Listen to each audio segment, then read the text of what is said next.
اصلا چی شد که اومدین ترکیه؟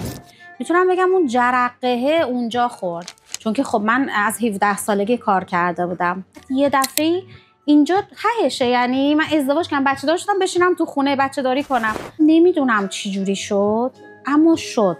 یعنی اگر این دلیل نبود بازم ایران نمیرفتم. بعد از اینکه جزو نفرات برتر شدم و سفرهای مثلا خارجیمو تنها میرفتم. چه آسیب پذیرترین نقطه زندگیتون؟ خوب شد که تو حرف منو گوش نکردی، این کار ادامه دادی. اون موقع شروع کردین. اما فکر نکنید که اگر برگرده عقب مهاجرت نمیکنه. شما دلیلت برای مهاجرت چیه؟ دارم وقتی یه خانم بخواد یه کاریو بکنه حتما اون کارو میکنه.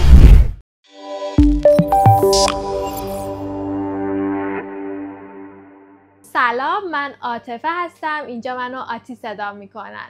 اینجا قرار داستان زندگی و مهاجرت آدم‌های معمولی رو بشنویم. آدم‌هایی دقیقاً مثل من و شما.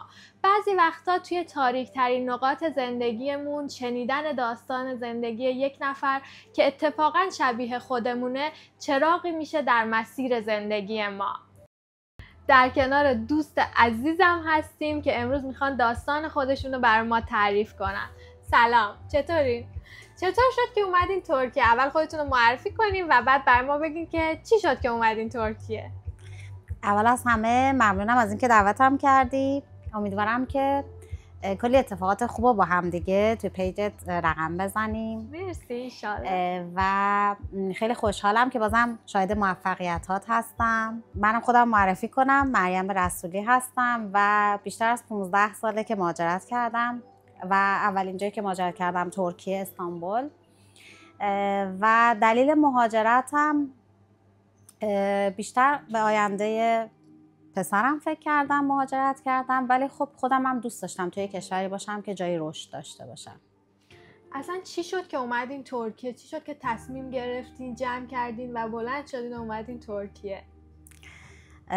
یه بخشیش میگم بیشتر به خاطر پسرم بود و اینکه حس میکردم که اون مکانی که بتونم رشد کنم، آزادی عمل داشته باشم، برای اون ایده و فکرایی که دارم یه جایگاه خوبی باشه ترکیه است. چرا؟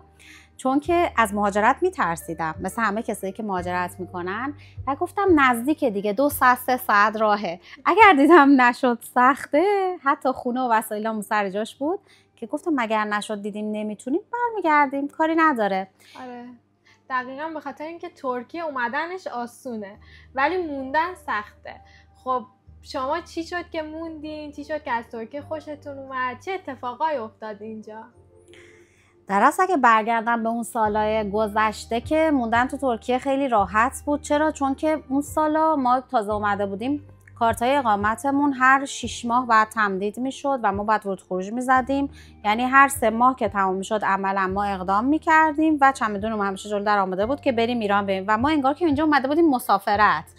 اینه که بهمون سخت نگذشت، ما میرفتیم و برمیگشتیم. به یه جایی رسید که مثلا بعد از 2 سال خودمون خسته شدیم، گفتیم ای بابا دیگه یه کارت، خدا رو شکر به اون کارت 1 ساله بدن که ما بمونیم اونجا و دیگه الان یه جورایی انگار خونه ما اینجاست. داستان خودتون رو برای ما تعریف میکنین که چی شد اومدین و چه آرزوهایی داشتین، چه جوری اینجا موندین و چه اتفاقایی براتون افتاد؟ بله حتما. چی شد که اومدیم و که خدمتون گفتم پسرم اون موقع ها خیلی کوچیک بود ولی خب دوست داشتم که تو محیط بیرون بره چون خیلی تنها بود. من از خانوادم دور بودم و در اصل خیلی احساس تنهایی میکرد. اینه که نوشتمش آمادگی و اونجا توی اون تایم بعد از 1-2 ماه که رفت تازه عادت کرده بود و راحت میموند. من برمیگشتم خونه اعلام کردن که توی آمادگی ها مهد کودک ها پسر و دختر باید جدا باشن. میتونم بگم اون جرقه اونجا خورد که اولین جلسه که پسرم رفت یه دوستی داشت، یه دختر کوچولی بود به اسم باران و اولین جلسه‌ای که رفت بعد از جدا شدن گفت من دیگه نمیرم. گفتم چی شده؟ گفت مامان آخه باران دیگه نمیاد. من پرسیدم دیگه نمیاد.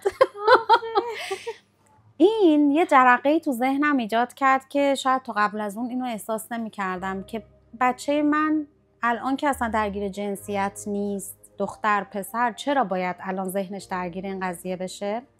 اینجا اون جرقه روشن شد. الان که شما پرسیدی یادم اومد، به این فکر کردم که یه جایی برم که این موضوع نباشه، چون خودم هم اینو زیاد دوست نداشتم. اما بعدش چیزای دیگه‌ای که پیش اومد احساس کردم که هم برای کار خودم، چون من تو ایران تو کار بیوتی بودم و بعد از ازدواج خب به خاطر خانواده همسرم مجبور شدم اون کارم هم رها کنم، کار نداشتم و همسرم میگفت اینجا تو شرکت یه جایی نمیتونی کار کنی، آرایشگری هم نمیتونی ادامه بدی. دومین دلیلش این بود یه جایی که مریم بره خودشو پیدا کنه، رشد کنه. چرا تو ایران نمیتونستی؟ بعد از ازدواج بالاخره هنوز شما اینو نچشیدی، ولی بعد از ازدواج تمام تصمیم‌ها مال ما نیست دیگه. یعنی شوهرتون میگفتن که تو ایران نه ولی خارج از ایران میتونی؟ نه، خارج از ایرانم نه، چیزی نمیگفت، ولی من با خودم اینجوری فکر کردم با همه اون ترسا وقتی تو اون مکان باشیم کم کم ذهنش عوض میشه، باز میشه و متوجه میشه که بابا زن مرد چه فرقی میکنه. اولین جرقه رو پسرم و دومین جرقه رو کارم، چون که خب من از 17 سالگی کار کرده بودم، با وجود اینکه پدرم خدا بیامرز اصلا دوست نداشت اینو و میگفت تو چیت کمه که سر کار میری، ولی من بیرون رفتن و به قول ترکا سوسیالleşmeyi seviyordum. خیلی دوست داشتی؟ دوست داشتم توی اجتماع باشم و کار کنم. فکرشو بکن مرکز زیبایی داری، بعد ازدواج میکنی میگن که اصلا دیگه در مورد این موضوع صحبت نکن، چون تو خانواده ما خانواده تبریزی بودن که زیاد اینو قبول نداشتن و دوست نداشتن، خانواده سنتی بودن که نمیذاشتن. دقیقاً. پس 2 تا چیز باعث شد که شما تصمیم بگیرین که جدا بشین و یه جای نزدیک رو انتخاب کنین برای مهاجرت. دقیقاً. که یکیش پسرتون و یکیش هم دید سنتی خانواده شوهرتون. خب چقدر خوب واقعا اون موقع فکر کردین که خب من باید استقلال خودم رو به دست بیارم. بعد از اون چی شد؟ چجوری شوهرتون رو راضی کردین و اومدین ترکیه و ترکیه چی شد؟ از یه چیز جالب بگم که من هیچ چیزی در مورد مهاجرت نگفتم و این واقعا همیشه توی حالا جلساتی که دارم اینو هم بیان میکنم. واقعا وقتی تخم یا بذر یه چیزی توی ذهن آدم کاشته میشه، اون جرقه که میخوره انگار مسیر خودش درست میشه. من اون لحظه اصلا به این فکر نمیکردم که مهاجرت کنم. این 2 دلیل رو الان بهش فکر کردم برای شما گفتم. ولی اون موقع این 2 تا اذیت هم کرد، انگار منو فشار داد اول، بعد پسرمو فشار داد. انگار که با خودم میدونی چی گفتم این همه درس بخون، چی کاری که دوست داری رو یاد بگیر، وارد بازار شو، اعتماد سازی کن. بعد یه دفعه اینجا ههشه، یعنی من ازدواج کردم، بچه دار شدم، بشینم تو خونه بچه داری کنم، صبح برم نون بخرم، غذا درست کنم، منتظر بودم شب همسرم بیاد. این به من یه پوچی داد که نه، زندگی من این نیست. و من چون فروردینیم و از بچگی یادمه که همیشه لیدر بودم، تو هر قسمتی هر جایی از زندگیم لیدر بودم. اونجا به خودم گفتم که نه، این تضاد با شخصیت تو، پس باید یه مسیری پیدا شه. اما به مهاجرت فکر نمی کردم. تک دختر خانواده و خیلی احساساتی بودم. شاید الان به اینجوری بهتون بگم که شاید سخت‌ترین تصمیم زندگیم بود مهاجرت و یه جورایی من با زور کنده شدم، ولی وقتی اومدم خدا رو شکر کردم بابت مهاجرتم. چه جالب. خب چی شد پس که از ایران اومدین ترکیه؟ چی شد؟ در اصل ما اون سالا توی بازار مغازه داشتیم، همسرم از ترکیه یا کشورهای دیگه، چین، کشور دیگه نمونه میگرفت تولید میکرد و بیشتر روی تکستیلی بود که روی پارچه جین بود، شلوار، حالا هر چیزی که فکرشو بکنیم. بعد میومد ترکیه، آخرین بارایی که دیگه تولید داشتش، یا میومد نمونه میگرفت، یه سری محصولات رو میخرید که به من پیشنهاد داد. یه سالی پسرم هم کوچیک بود، گفتش که بیا با هم بریم و با هم دیگه اومدیم.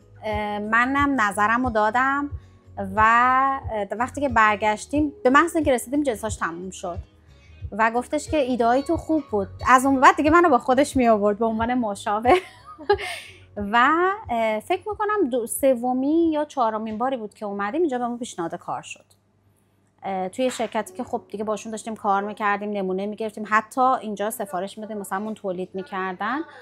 گفتن که شما خیلی زن و شوهر پر انرژی هستین و توی این کار خیلی قوی هستین، ما به کسی که زبان فارسی بلد باشه اینجا احتیاج داریم، بیاین اینجا با ما هم کار کنیم.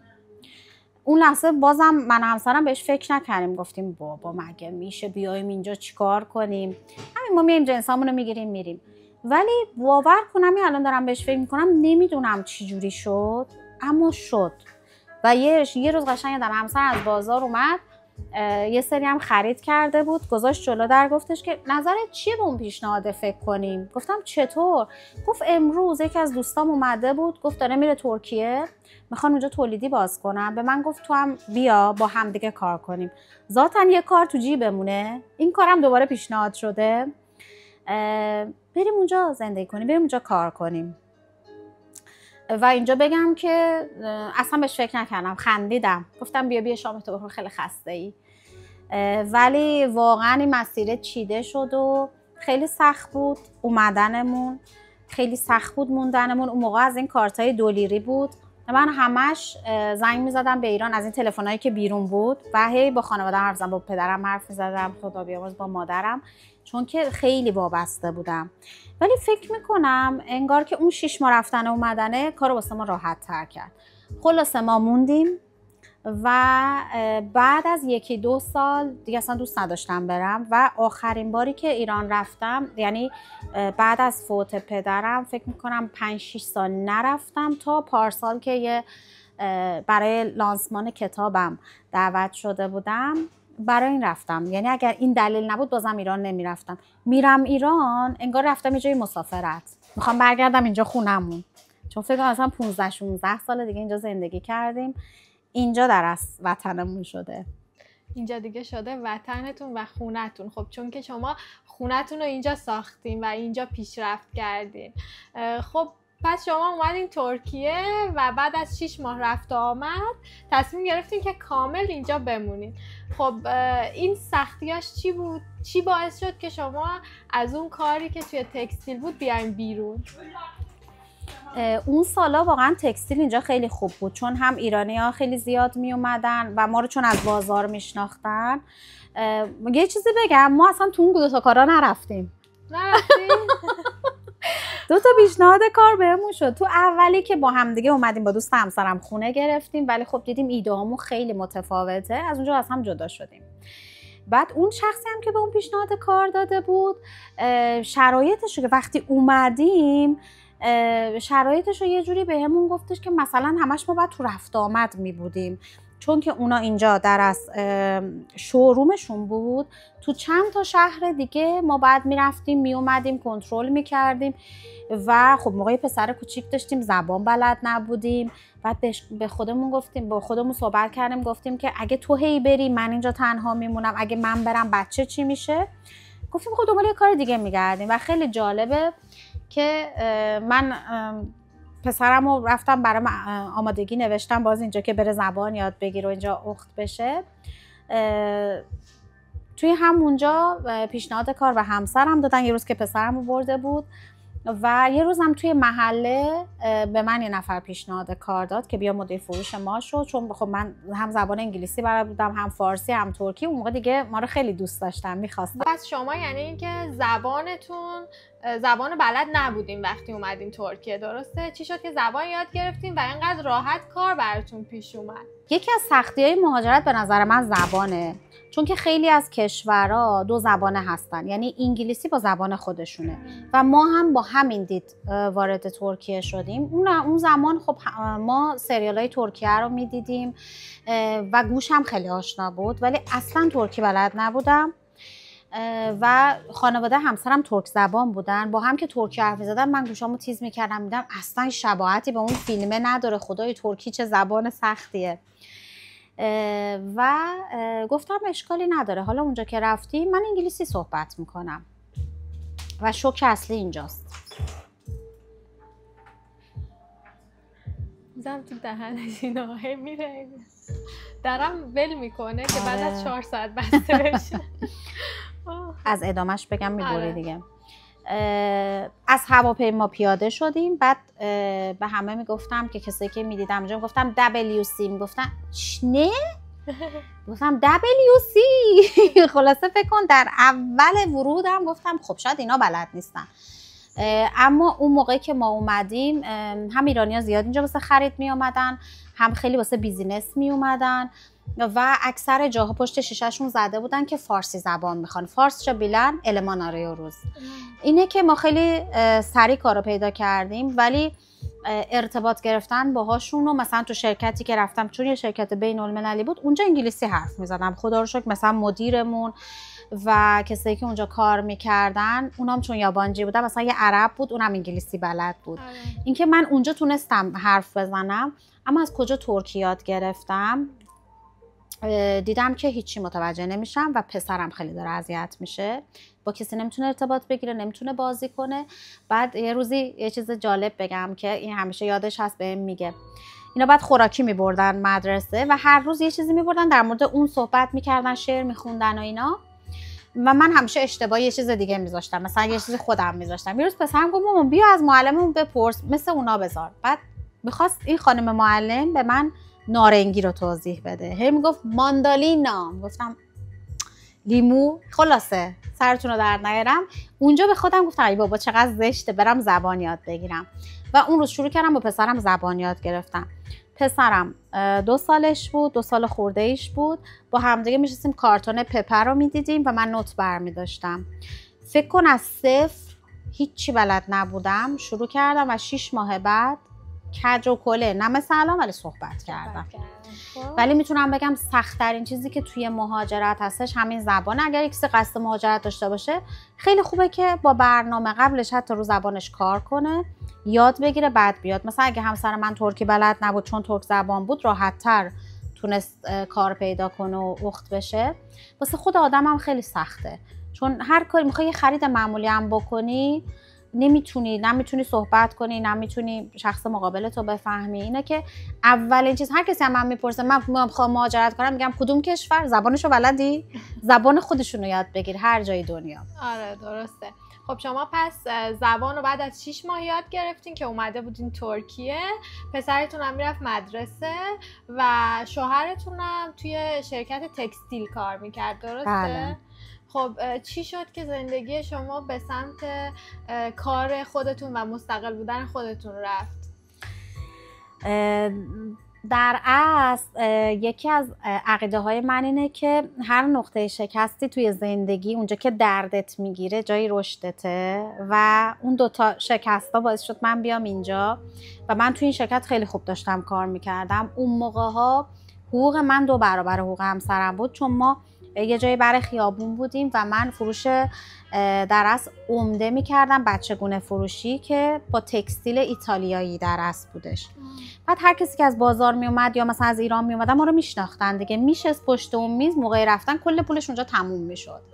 اینه که مدیرمون خیلی منو دوست داشت و درآمدم چند برابر همسرم بود، به دلار میگرفتم. با اینکه زبان بلد نبودم همیشه میگفت تو چه شانسی داری، خوبه دوست نداشتی بیا اینجا.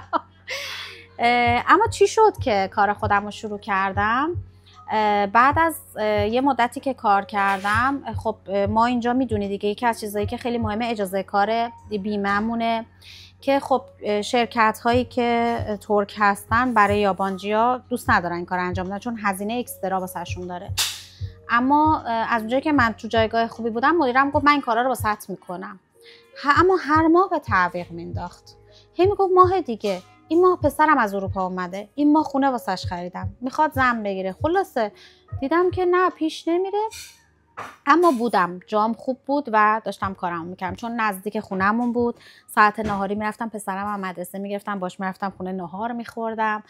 اصلا نگار سر کارم دیگه، حالا همه چیز انگار دست خودم بود و خیلی راحت بودم. چی شد که تصمیم گرفتم کار خودمو بکنم؟ بعد از یه تایمی متوجه شدم باردارم و خیلی استرس گرفتم بابت اینکه خب اینجا باید بیمه باشم، میخوام برم دکتر، هر ماه یه چکابی دارم و سریعا به مدیرم گفتم که از این ماه دیگه باید منو بیمه کنید و درخواستمو نوشتم، گفتم دیگه این خیلی فرصه، اما نگفتم که باردارم گفتم که باید حتما منو بیمه کنید اگر قرار اینجا کار کنم، که گفت اوکی تاییده، برای ماه دیگه من کاراتو انجام میدم. و چشمتون روز بعد نبینه که از اون تاریخ 4 ماه گذشت و همچنان مثلا بهونه می آوردن الان اینجوری شده ماه دیگه. تا اینکه توی اون ماه روزی بود که ما حقوق می گرفتیم، به مدیر ارشدمون اونجا گفتم که امروز حتما با رئیس صحبت کنید، چون که من میخوام از ماه دیگه حتما کارام انجام بشه. گفت هیچ وقت یادم نمیاد، زد رو پشتم، خیلی هم دوستش داشتم، گرول بی. گفتش که بابا جات خوبه، تو هم گیر نده، وایسا کارتو بکن، حالا این ماه نشه ماه دیگه میشه. گفتم که این ماه نشه ماه دیگه میشه، الان چند ماه من منتظرم. و اون موقع بهش گفتم، به مدیرمون گفتم که حالا قبلش واقعیتش روم نمیشد، خجالت میکشیدم و میگفتم خب چرا به اینا بگم، گفتم که من باردارم و باید برم دکتر، درگیری های خودم رو دارم و واسم خیلی مهمه بیمم. بعد دیگه کلی تبریک گفت و خندید و اینا، گفتش که حالا من با رئیس صحبت میکنم. این شد که من کیفم رو برداشتم و رفتم به سمت خونه و از فرداش سر کار نیومدم. بعد که به هم زنگ زدن گفتم که فکراتون رو بکنید، اگه منو بیمه میکنید من کارم رو ادامه میدم، اگر نه که دیگه من نمیتونم با شما همکاری کنم. یه چیز جالب بهت بگم، فکر میکردم که بیمه‌ام میکنن و میرم ولی هی میگفتن حالا بیا فکر میکنیم و منم زیر بار این قضیه نرفتم. کلا من شخصیتم اینجوریه که باید همه چی نوشته بشه، تموم بشه، بعد قدم بردارم. ولی خب اون موقع چون مهاجرت کرده بودم فکر میکردم باید حتما کار کنم بعدن این قضیه پیش بیاد. اینه که پیشنهاد میکنم به هر کسی که مهاجرت میکنه، هر جایی میره زندگی کنه، اول همه چیز رو بنویسه، ثبت کنه بابت زحمتی که میکشه، چون که واقعا ما با کسایی که تو اون کشور هستن، هر کشوری که بریم متفاوتیم دیگه، ما یابانجیم و باید اون امنیت رو داشته باشیم. آره. خلاصه این که خب بعضی وقتا واسه شروع احتیاجه که همچین جاهایی کار کنیم که یکم پیشرفت کنیم، یاد بگیریم. مطمئنا شما هم توی چند مدت اونجا کار کردین؟ نزدیک 2 سال شد. مطمئنا شما اون 2 سالی که اونجا کار کردین ترکیه رو شناختین.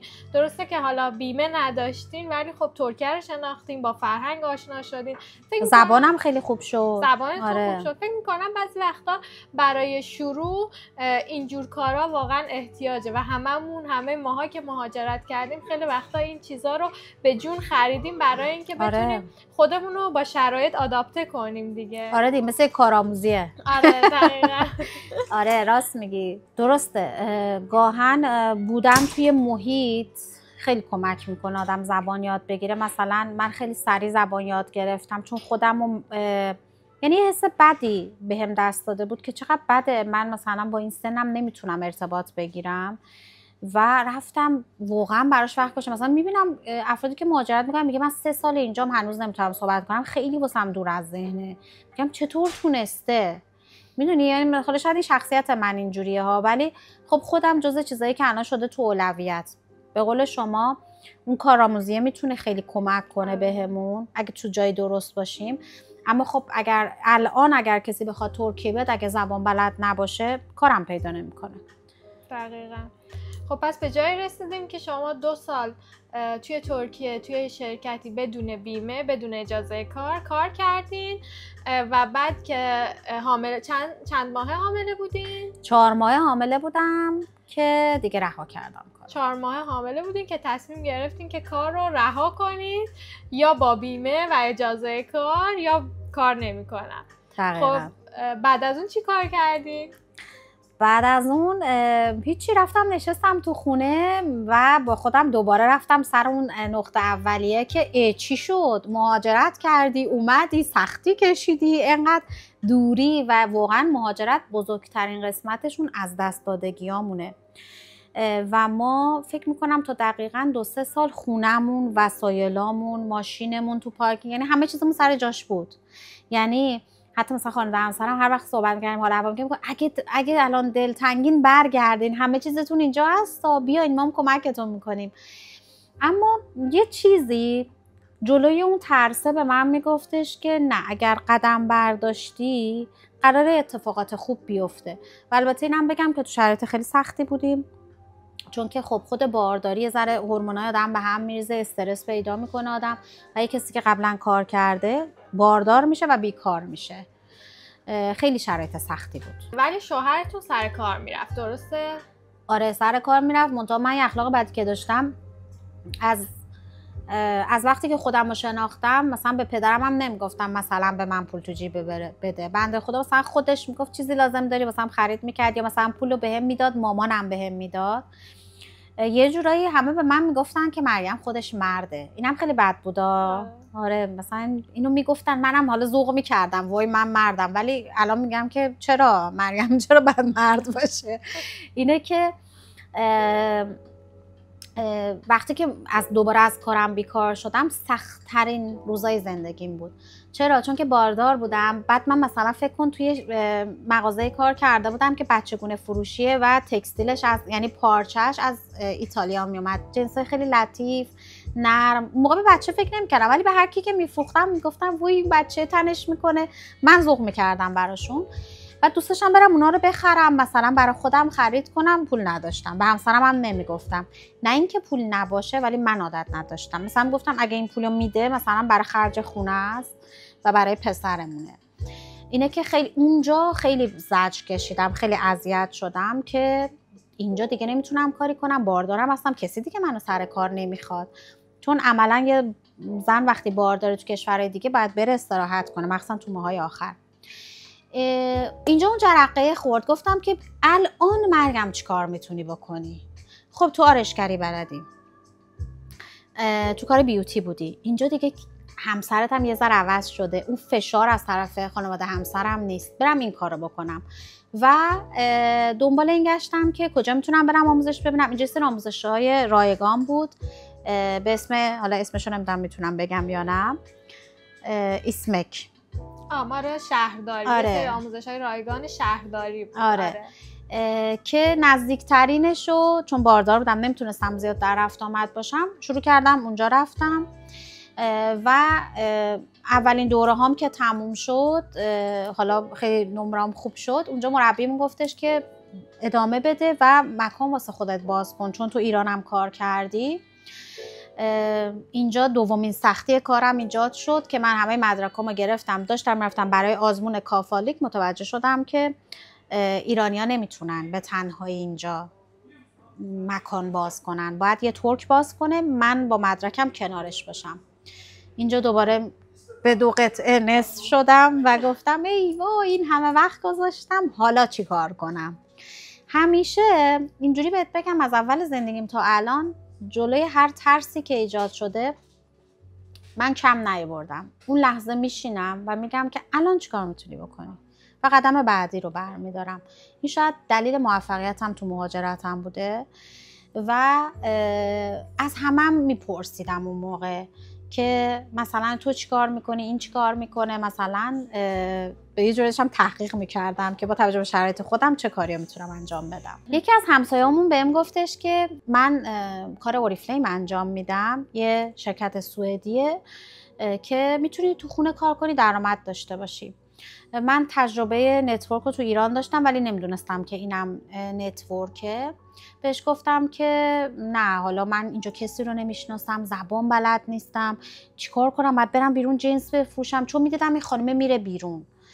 اون موقعم که سر کار میرفتم صبحای زود میدیدمش که با از این چمدونای کوچولوی مثلا محصولات توش میذاش، میرفتیم ور اونور. اون سری اومد تو ذهنم وای بعد مثل این کارو انجام بدم. گفتم نه من نمیتونم این کارو بکنم. گفتم که حالا که نمیتونم جا باز کنم برم دوره پوست ببینم، از بیکاری بهتره. وقتی تو این دوره رفتم و از این خانم چند تا محصول خریدم برای اون دورم که اونجا بعد سر محصول میگرفتیم استفاده میکردیم. محصولات رو گرفتم خودم استفاده کردم و اونجا تمام کسایی که توی اون آموزش بودن ازم پرسیدن چیه، چه محصول خوبیه، پوستت چقدر خوب شده و من بدون اینکه بدونم قراره چیکار کنم به اونا محصول فروختم. این شد که در اصل استارت کارم توی اوریفلیم زده شد. خب روزایی که شما باردار بودین و کارتون رو ول کردین و تنها موندین تو خونه، این جرقه تو ذهنتون زد که من برم دنبال کار و یکی از دوستاتون بهتون اوریفلیم رو پیشنهاد کرد، درسته؟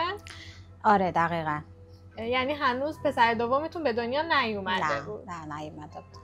در اصل بلافاصله بعد از اینکه از کارم اومدم بیرون، برای گرفتن یه سری محصولات خودم با این خانم صحبت کردم، بهم گفت بیا این کارو بکن. بعد وارد کلاس ها شدم، محصولات رو ازشون گرفتم و دیدم که همه بهم میگن چه پوست خوبی داری و من آلرژی خیلی شدید داشتم تو ایران. حالا از یه برند استفاده میکردم کاملا گیاهی بود و دیدم واقعا خوبه، مشکلات پوستی ایجاد نشده، چون که اینجام خیلی رطوبت داره، مخصوصا ماها که مثلا از تهران میایم اینجا، فکر کن به هوای خشک، یه دفعه میایم تو رطوبت. من اگزمام خیلی شدید شده بود، یعنی رطوبت اینجا. بعد دیدی تو تابستون مثلا از این چیزا میزنه، یه حالت همه جا نم داره، خشک نمیشه.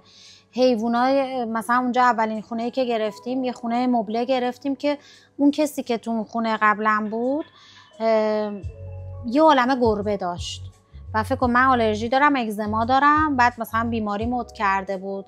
خلاصه اینم یکی از سختی‌هاه، یعنی وقتی آدم میخواد مهاجرت کنه آب و هوا هم خیلی مهمه. ما به این اصلا فکر نکرده بودیم. چرا؟ چون همیشه وقتی می اومدیم اینجا توی فصلایی بود که هوا خیلی خوب بود، مثلا تابستون بود، بهار بود، گفتیم وای چقدر هوای خوبی داره. از اونجا که یهویی اومدیم و اصلا به مهاجرت فکر نمی‌کردیم. اینم نکته خیلی مهمیه به نظر من. مثلا من که خیلی گرماییم، هیچ وقت نمیتونم برم مثلا تو اسپانیا زندگی کنم، خودم اینجوری فکر میکنم. البته که الان ترکیه هم خیلی خیلی گرم شده. آره ترکیه هم حسابی گرم شده، ولی خب زمستونای سردتری داشت، مثلا اون موقعی که شما اومدین 15 سال پیش. خیلی خیلی بعد از اون اصلا ما زمستون ندیدیم. سال اول که اومدیم من اصلا اون سرما رو طاقتشو نداشتم. بعد فکر کن 2 تا کت رو هم میپوشیدم، روش کاپشن می‌پوشیدم، 2 تا شلوار رو هم میپوشیدم. بعد پسرم هم انقدر میپوشوندم، معلمش میگفت گناه داره این میاد این تو گرمش میشه. بعد ما هی در میاریم تموم نمیشه. گفتم نه سرما میخوره. ولی الان با هوا اینجا عادت کردیم دیگه. آره دیگه الان گرمتر هم شده به نسبت به آره اونجوری نیست. آره. پس شما به خاطر اینکه خودتونم احتیاج داشتین به یه سری برندهای گیاهی، شروع کردین به استفاده کردن و کم کم فروختین، درسته؟ آره کم کم، بدون اینکه بخوام یا حالا قبلا تجربه فروش هم نداشتم، ولی ازم میپرسیدن چی به پوستت زدی؟ رژت چیه؟ لاکت چیه؟ و من هم کاتالوگو نشون میدادم. و یه چیز جالب بگم، ترکا که میپرسیدن، چون نمیتونستم توضیح بدم هنوز اونقدر ترکیم خوب نبود، کاتالوگو میدادم، گفتم اینجا رو خودشون بخونین، مثلا اینجا رو بخونید اینجوریه. و دیدم که مثلا عطر رو میخرم، میگم وای چقدر عطرتون خوبه، بازم عطر میخوایم، یا مثلا دوستم هم میخواد. خلاصه به این فکر کردم که خب الان تو موقعیتی که من دارم با یه بچه کوچیک که نمیتونم بیرون برم، خب چرا این کارو نکنم. شروع کردم حالا بیشتر در موردش تحقیق کردم و از همین همسایه‌مون پرسیدم که چیکار باید بکنم، چی جوریه. گفتش که مثلا یه دوره همیه همین هفته دیگه بیا با هم بریم. هیچ وقت یادم نمیره اون موقع پسرم هم حتی به دنیا اومده بود ولی خیلی کوچولو بود. پسرم رو حاضر کردم، بغل کردم، رفتم. بعد اونجا هر کی منو میدید میگفتش که با بچه کوچیک اومدی اینجا. زیادم حالا متوجه نمیشدم، نمیتونستم حرف بزنم، میفهمیدم چی میگن ولی نمیتونستم حرف بزنم. اما یه چیزی که همیشه تو زندگیم واقعا میخوامش، حرفای مردم واسم مهم نیست. این شاید یکی از چیزایی بوده که باعث موفقیت هم شده.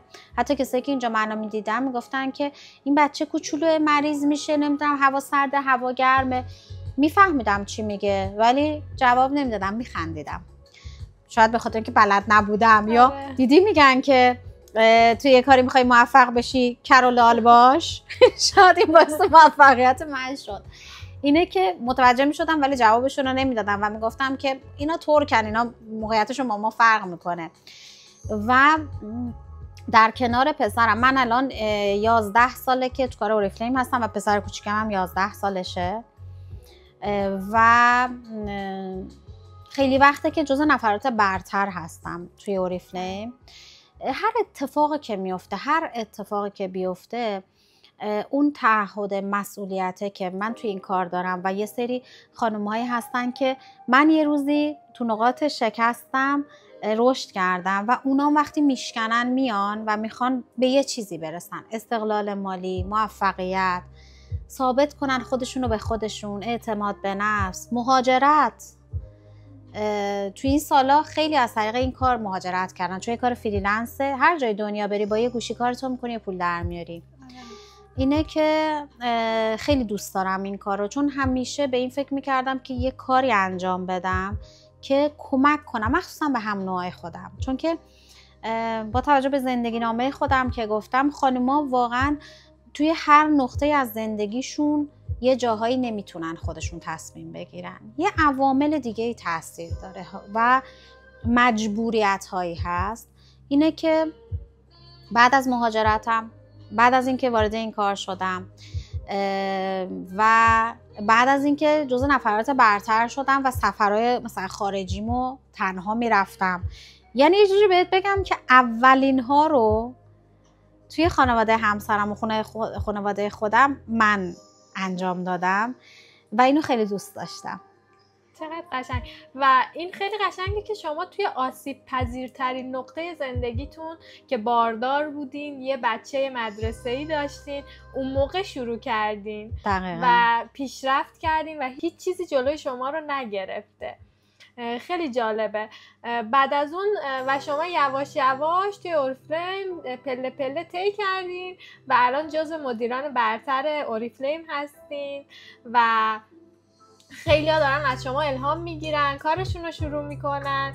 چقدر قشنگه که یک خانوم بین ما هست توی ترکیه که به خیلی از خانومای دیگه داره کمک میکنه. واقعا باعث افتخار دوستی با شما. حالا یه سوال ازتون دارم. شما تا سوالتو نپرسیدی اینو بگم که یکی از قشنگی‌های این کار اینه که به خاطر این کار من دوستای خوبی پیدا کردم مثل خودت. یعنی وسیله‌ای شده برای اینکه خانمای موفقی که حتی تو ترکیه هستن ما به هم دیگه وصل بشیم و ما از طریق اورiflame با هم آشنا شدیم، با هم دیگه دوست شدیم. آره دقیقاً. و خب روابط اجتماعی هم خیلی مهمه دیگه. شما روابط اجتماعی خوبی هم دارین و به خاطر این هم تونستین توی ترکیه توی اورiflame موفق باشین. حالا یه سوال دارم. الان از مهاجرتتون راضین؟ چه حسی دارین کلا؟ چند وقت پیش داشتم یه مقاله میخوندم خیلی جالب بود. میگفتش که از هر کسی که مهاجرت کرده در مورد مهاجرت میپرسی سختیاشو میگه، اما فکر نکنید که اگر برگرده عقب مهاجرت نمیکنه. چرا؟ چون که الان مثلا فکر کنم من این همه سال اینجا زندگی کردم، شما هم همینطور، اینجا واسه خیلی چیزا عادی شده، ولی اون روزی که اومدی اشتیاقشو داشتی و الان هم برای خیلی آرزوه. همینی که ما الان توی موقعیت نشستیم کنار هم دیگه، دوتا خانومی که دوتا بیزنس وومنی که درست مسیرامون جداه اما هم هدفیم، هممون داریم برای رشد کار میکنیم اینجا. اینه که اگر بخوام برگردم به اون سالا که آیا مهاجرت میکنم یا نه، 100%. خیلی سخته مهاجرت، اما یه چیزی داره، اینکه شما دلیلت برای مهاجرت چیه؟ کسایی بودم که خیلی عاطفی بودم، از دبستان از این دفتر خاطرات داشتم که همه رو با خودم برده بودم خونه همسایه، یه اتاق داشتم پر از این چیزای خاطرات و اینا.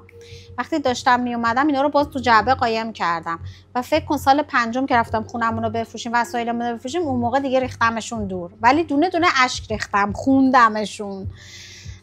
خیلی سخته مهاجرت، اما یه چیزی داره، اینکه شما دلیلت برای مهاجرت چیه؟ 100% با دلیل من فرق میکنه. اینه که با آدم اون انرژی رو میده. من واقعا برای پسرام، برای پسر بزرگم خیلی خوشحالم، چون توی مدرسه ای رفت که دیگه دخترها پسر، الان دوستای دخترم داره پسرم داره، با هم میرم بیرون. همین چند روز پیش رفتم ماهیگیری که واسم خیلی جالب، دختر مثلا بره ماهیگیری ولی خب فاناشون هم با هم قاطیه. و پسر کوچیکم اینجا به دنیا اومد و خیلی متفاوته، ذهنش خیلی بازه. اون دغدغه هایی که ناخواسته توی ذهن بچه ها اونجا گذاشته میشه اصلا بهش فکر نمیکنه. میدونیم؟ آره دقیقاً. و خب ترکیه یه فرقی که با بقیه کشورها داره، حالا داشتیم با هم دیگه هم صحبت می‌کردیم، اینه که پیشرفت کردن توی این کشور باید حتما خودت رو پاهای خودت وایسی، نه دولت پشتیبان خارجیه، نه کاری برای خارجی ها یا حتی سرمایه گذارا میکنن. یعنی اگر که میخوایم کاری راه بندازیم یا پیشرفتی توی کشور داشته باشیم، درسته اومدن به داخلش خیلی راحته ولی موندنش خیلی سخته و شما با اینکه یه خانوم با 2 تا بچه بودین تونستین که همه اینا رو پشت سر بذارین و پیشرفت کنین بیاین بالا. خب توی کاری که شما انجام دادین سختیایی توی کارتون چجوری بود توی اوریفلیم و بالا اومدن توی اوریفلیم چقدر براتون چالش های مختلف داشت؟ خیلی چالش داشت، چون اول همونجوری که خودت گفتی با یه بچه کوچیک بودم و همسرم مخالف سرسخت این کار بود، به خاطر اینکه میگفتش که ذهنش این بود که نتورک مارکتینگ یعنی اینکه محصول بفروشی و بازم اون چیزه که ذهنیته که از ایران آورده بود که مثلا ما یه نفری هستیم که جزء خانواده هستیم که ما رو تو ایران میشناسن، منو میشناسن، بعد مردم چی میگن؟ میگن مثلا زنش داره محصول میفروشه.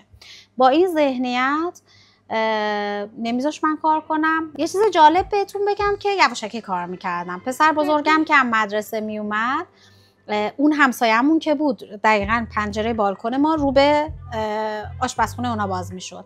به اون میگفتم، آدرس اونا رو میدادم، جعبه میرفت اونجا. پسرم هم مدرسه میومد، باباش خونه نبود دیگه، ظهر بود، میگفتم ایلیا برو جعبه ها رو بگیر بیار واسم. اون میرفت جعبه ها رو میگرفت، از اینجا مثلا علامت میدادم که داره پسرم میاد، از پنجره میگرفت میآورد، تون کارا رو میکردیم. مثلا به ایران جنس میفرستادم، این مثلا جنس سفارش گرفته بودم، بعد جعبه رو قشنگ جمع می‌کردیم مینداختیم آشغالی، همه چی تموم میشد. بعد یه موقعی همسرم میگفت این جعبه‌ی اوریفلیم مال کیه؟ میگفتم این همسایه روبروی هم داره اوریفلیم کار می‌کنه. گفتم نکنه تو داری کار می‌کنی؟ گفتم نه، من گهگداری خرید خودمو میزنم. اما اینو خیلی قبول دارم، وقتی یه خانم بخواد یه کاریو بکنه، خانم‌ها اینجوریان، حتما اون کارو میکنه و منم تو اون نقطه قرار گرفتم. خواستم، خیلی سخت بود، زبان بلد نبودم، پسر کوچیک داشتم، کمک حال نداشتم. مثلا اولین سمینار یادمه سوئد دعوت شدم، همسرم گفتش اروپا تنها اصلا فکرشو نکن، اگه اجازه میدم منم باهات بیام با هم میریم.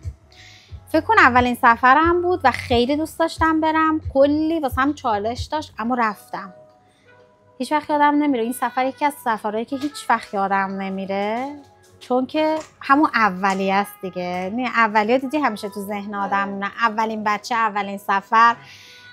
اینم اون سفری بود که خیلی دوستش داشتم و انگار یه راهی باز شد برای ادامه کار.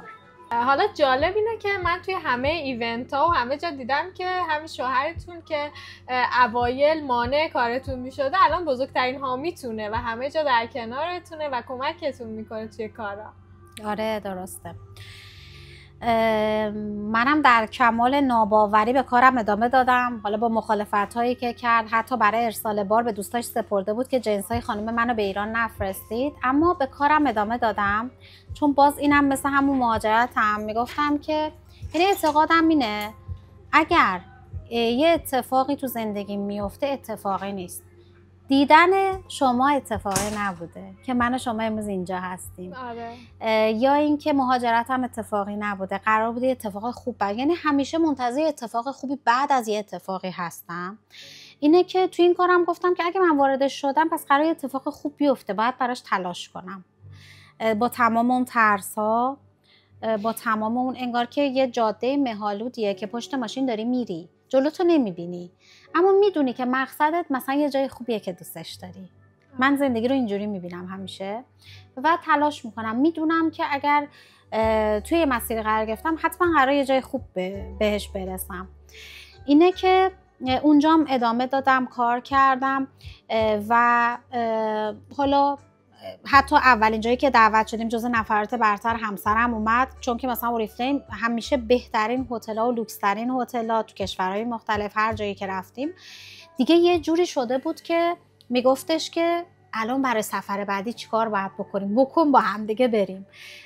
چون جمع خوبی بود، مثل خودت خانمایی که تو ترکیه صاحب کسب و کار هستن، موفقن، دنبال رشدن، با هم دیگه میرفتیم و فکر کن جمع ما کلا خوش میگذروندیم دیگه. یعنی هم هتل و حالا چیزایی که شرکت آماده کرده بود خیلی خوب بود، همین که ما یه جمع خیلی خوبی داشتیم.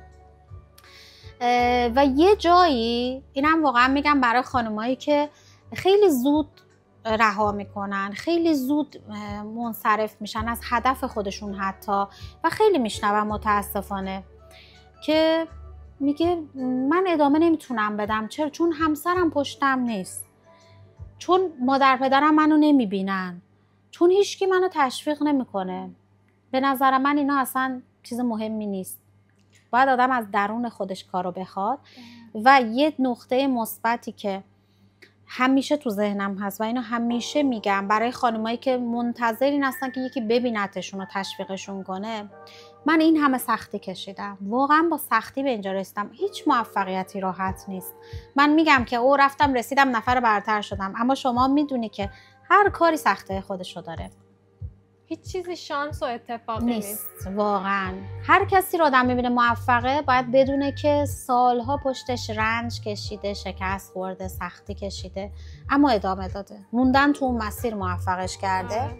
تو دوران کرونا که همسر من اصلا کار نداشت و چند ماه دفترمون بسته بود، من خونه شروع کردم آنلاین کار کردن. این هم خودش دغدغه بزرگی بود که اصلا کتابمو برای این نوشتم که کووید شد نقطه رشد من. همه از کووید به بدی یاد میکنن، اما بهترین تایم زندگی من توی کارم بود. و اینکه گفتی الان حامیمه، هیچ وقت یادم نمیره وقتی که رفتم تو اون اوفیس همسرم بود. من میرفتم اونجا قهوه درست میکردم و به قول معروف کنارش بودم که تو اون اوفیس باشم. بعد که یه تایمی گذشت بهش گفتم که ببین یه دونه میز شما اینجا داری، منم این دیواره رو برداریم یه میزم برای من اینجا بذار. گفت باشه حالا بیا بشین اینجا، فکر می‌کنی به دردت میخوره؟ گفتم آره. خلاصه اونجا رو یه تعدیلاتی کردم، میز واسه خودم گذاشتم. بعد از یه تایمی کل اوفیس رو گرفتم. و تو دوران کرونا هیچ وقت یادم نمیره. البته که خانواده به قول معروف ما زن و شوهر هستیم، با هم کار میکنیم، همونجوری که خودت گفتی کنارش اون بودن، یعنی با هم بودن ما رو موفق کرد. و برای اولین بار هیچ وقت یادم نمیره پشت تلفن داشتم حرف میزدم، تازه کرونا تموم شده بود، ما یه سمیناری دعوت شده بودیم که حالا بعد یه مبلغ زیادی پرداخت میکردم برای ویزا و اینجور چیزا، یه سری هزینه‌ها رو بعد میدادم. بعد گفتم که اوکی من با همسرم صحبت کنم به شما خبر بدم. داشتم همینجوری نگاش میکردم، دیدم همینجوری داره با تعجب من نگاه، گفتم الان میخواد بگه الان وقتش نیست و اینا. بعد گفت نگاه کن و توی این دوران همه بی پول شدن، بیکار شدن، ولی خوب شد که تو حرف منو گوش نکردی، این کار ادامه دادی، چون که الان تو هنوز کووید تموم شده نشده داری یه سفر اروپایی میری، تازه داری منم با خودت میبری.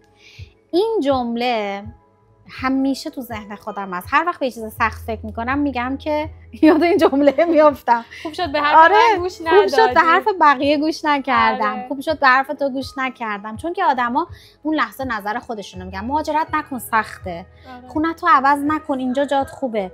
اما اگر خودت یه نقطه روشنی میبینی، یه نوری اونجا میبینی که اگر بری اون نور شاید بزرگتر بشه، قدم بردار. نهایتش اینه که اگر نشد یه روزی به خودت نمیگی کاش که میرفتم بابا، شاید میشد. این خیلی تو زندگی واسه من همیشه این یه الگوه. و خواستم اینم بگم برای خانمایی که شاید دوست داشته باشن مهاجرت کنن، این شاید واسه شون یه نوری باشه، یه چراغی باشه از این که منتظر تایید کسی نباشن، منتظر حتی تشویق و حمایت کسی نباشن، و حتی اگر مخالفت دیدن خودشون اون نقطه کوچولو دیدن واسش حرکت کنن. چون یه روزی همون نفری که مخالف بوده مثل همسر من میگه دمت گرم که ادامه دادی، چون که به حرف من گوش ندادی. آفرین. چون که تو اون چند ماهی که تو کووید ما اینجا تعطیل بودیم کاملا، من چون آنلاین کار میکردم تازه درآمد خیلی خوبی داشتم و زندگیمون رو میچرخوندیم هیچی. بعد از کووید تازه مثلا من ماشین خودم رو خریدم. چه عالی. خیلی عالیه، واقعا مطمئنم که داستانتون خیلی الهام بخشه واسه همه و مرسی واقعا که کنار ما بودین، برامون داستان زندگیتون رو تعریف کردین. برای خود من هم الهام بخشه این داستان. چیزی هست که آخر از همه بخوایم به اونایی که این ویدیو رو میبینن بگین؟ فکر میکنم تو بین صحبت هم گفتم حالا چیزایی که دوست داشتم بگم و من از خودت ممنونم و بازم یکی از خدا رو شکرامه که توی این کار هستم و از طریق این کار با خانمای موفق توانمند مثل شما آشنا میشم و اینکه توی این مسیر توی این چند وقته که با هم آشنا شدیم دارم میبینم که چقدر توی این فرزا نشیبای کار تلاش میکنی به عنوان یه بانوی توانمند. واقعا خودت هم برای من الهام بخشی.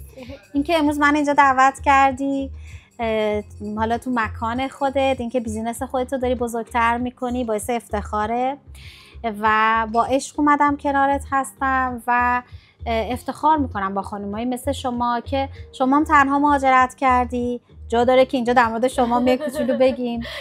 به تنهایی واقعا تونستی با انرژی خوبت، با همون روابط عمومی خوبی که داری در کنار افرادی بمونی و موفق بشی، چون که واقعا توی دنیا این خیلی مهمه. شاید خیلی بگن که نه من دوست ندارم ارتباط داشته باشم، ولی من میگم که من مریم رسولیم توی ایران که بودم درونگرا بودم، یکی دو تا دوست صمیمی داشتم، زیاد اهل این که برم بیرون و با افراد ارتباط بگیرم نبودم. یکی از قشنگی این کار این بود که روابط منو باز کرد. آدما تو جایگاه مختلف میان تو زندگی من، بعضیشون مثل شما دوست صمیمی میشن، بعضیشون هستن یه گوشه. میدونی این خیلی مهمه. قبلا اینم بلد نبودم، قبلا همه یا صمیمی بودن یا نبودن. خلاصه این که منم به شما افتخار میکنم و یه هدیه کوچیکم برات دارم. مرسی. ایشالله که بپسندی. این کتاب من هستش که مرسی، چقدر قشنگ، ممنونم. کتابیه که خودتون نوشتین؟ اینم هدیه ناقابل. بله. اوه. کوچینگ اینسایت، دیدهای کوچینگ. چقدر زیبا. به زبان انگلیسیه؟ به زبان انگلیسیه. حالا برای خودت هم یه متنی نوشتم. اینم یه هدیه کوچولوه گوشواره است. مرسی، انشالله که به شادی استفاده کنی. این آن و این لحظه که با هم بودیم بشه واسمون یه خاطره شیرین. حتما. کتاب خود خانم مریم رسولی. این کتاب سال 2024 با خانم مارشا نوشتم که یکی از کوچای برتر توی دنیا و با 13 نفر از فرهیختگان اقصا نقاط دنیا، یعنی پشت جلد عکساشون هست در کنار من و خانم مارشا دکتر اناری که با هم دیگه این کتاب رو نوشتیم. چون که من توی سال 2024 مدرکم هم از ICF کانادا گرفتم، کوچ هستم، یعنی درس بیزینس کوچ هم دیگه کامل کردم. آفرین، باعث افتخاره واقعا در کنار شما بودن. یه متن زیبا هم برای من نوشتین که دوست دارم اینجا بخونمش. در فصل Dance in the Face of Face من از ترسی نوشتم که باهاش رقصیدم و تو یکی از بانوانی بودی که همیشه به من یاد دادی نترسم. عاطفه جان عزیز، سالهاست که در کنار هم شاهد مسیرهای پرفراز و نشیب بودیم. تو برای من همیشه نماد قدرت، پیگیری و امید بودی. زنی که در دل مسیرهای سخت مهاجرت نه تنها خودش را ساخت، بلکه چراغ راه خیلی های دیگه بود. افتخار میکنم که امروز در کنار هم هستیم در مسیری مشترک از دو زاویه متفاوت. این کتاب بخشی از داستان منه و خیلی خوشحالم که امضای من کنار خاطرات ماست. مرسی، ممنونم. خیلی هدیه قشنگیه، حتما میخونمش و واقعا به شما پیشنهاد میکنم بخونید. مرسی. ترجمه فارسی شو هم اگه باشه خیلی خوب میشه. PDF شو دارم واسهتون میفرستم. حالا هر کدوم از دوستای من که خواستن حتما واسهشون میفرستم. مطمئنم که توی سایتم به زبان فارسی و انگلیسی هستش.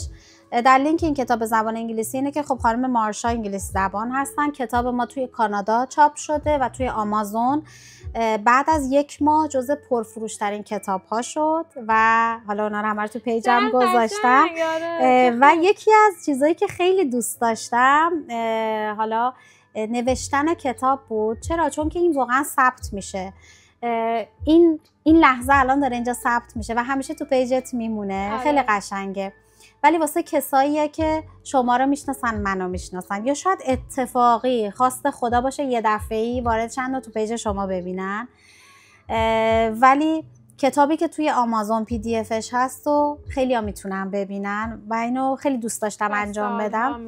فصل من در اصل همین سختیایی بوده که توی زندگیم کشیدم و نقطه رشد من رو توی کووید در اصل داستانم رو میگه که امروز برای شما بازگو کردم، البته با خیلی جزئیات بیشتر. اینکه مهاجرت کردم از کارم، اون روزی که از کارم جدا شدم و واقعا اون سردرگمی، اون ترسه و به کجا ختم شد. اینکه من در کنار کار خودم به رشد فردیمم اهمیت دادم، کتابم رو نوشتم، درس خوندم و لذت بردم از زندگیم. واقعا چون شما دارید تو قسمت مهاجرت کار میکنی و به قول معروف کسایی میان پیج شما رو میبینن که قصد مهاجرت دارن، من فکر میکنم اون نقطه رشد تو کشورهای دیگه خیلی خوبه. یعنی این میتونه یه چیزی باشه برای کسایی که دوست دارن رشد بیشتری کنن، ولی مثل گلدون عوض کردنه. دیدین یه گلو میکاری بعد میگی نه دیگه این احتیاج داره یه ذره بزرگتر، یه ذره جاشو عوض کنم. نه اینکه ایران بد باشه، ایران وطن ماه، من ایران خیلی دوست دارم، اما اگر اینجا نمی اومدم انقدر رشد نمی کردم. شاید یه روزی از اینجام رفتم برای رشد بیشتر. خدا رو چه دیدی؟ حالا ما واقعا هدفمون هم تبلیغ مهاجرت نیست، بیشتر هدفمون اینه که سختی هایی که توی این راه کشیدیم، چون واقعا مهاجرت سخت ترین راهه برای زندگی و پیشرفت و ما اما این لذت بخشه. آره، و ما این راه انتخاب کردیم و هر پیشرفتی و نتیجه هر سختی که کشیدیم و دیدیم و ادامه دادیم و بیشتر احساس میکنم که این قشنگه که دوستای ما براشون الهام بخش باشه و یه چراغی توی مسیرشون، حتی اگر کوچولو باشه، روشن بشه. مثل حرفی که شما زدین که خیلی قشنگ بود. به من گفتیم، شوهرم به من گفت که کاش به حرف من خوب شد به حرف من گوش ندادی. و خب شاید برای شما هم قشنگ باشه اگر همه بهتون میگن که نه وارد این کار نشو، این کار نکن، بابا پشیمون میشی. همه این کار وارد شدن نتونستن، همه رفتن ترکیه نتونستن برگشتن، همه وارد فلان کار شدن نتونستن. ولی شما برو، اگر که یه نقطه نور میبینید که ممکن فکر میکنید، احساس میکنید توی قلبتون که میشه، حتما انجامش بدین، به حرف کسی گوش ندین. امیدوارم که داستان زندگی خانم رسولی و داستانایی که ما توی این کانال صحبت میکنیم در موردشون برای شما الهام بخش باشه و مفید باشه. مرسی که در کنار ما بودین. چیزی میخوایم بگین به عنوان جمله آخر؟ مرسی، بازم از شما تشکر میکنم و چقدر عالیه که به اشتراک میذارید، چون که به قول شما مسیری که ما رفتیم با خطا و آزمون و بدون برنامه ریزی، مثلا من خودم بگم مهاجرت کردم، تازه اومدم اینجا دیدم اوه زبان بلد نیستم، هواش اینجوریه، ولی الان دیگه دنیا خیلی تغییر کرده و خیلی خوبه که کسایی که مهاجرت کردن تجربیاتشون رو به اشتراک میذارن و ایشالله که اون کسایی که این قصد رو دارن بیان تو پیج شما ببینن، سوالاتشون رو بپرسن، چون اگر آدم با آگاهی و از تجربه کسایی که اون تجربه رو کردن قدم برداره، خب 100% سریعتر موفق میشه و حالا اون مشکلاتی که بعد از مهاجرت هست رو تجربه نمیکنه دیگه. این خودش به نظر من یه پوان خیلی خیلی مثبته و مرسی که این وقت و انرژی رو میذاری. مرسی از شما که کنار ما بودین. ممنونم که شما به ما گوش دادین و در کنار ما بودین. خدا نگهدار.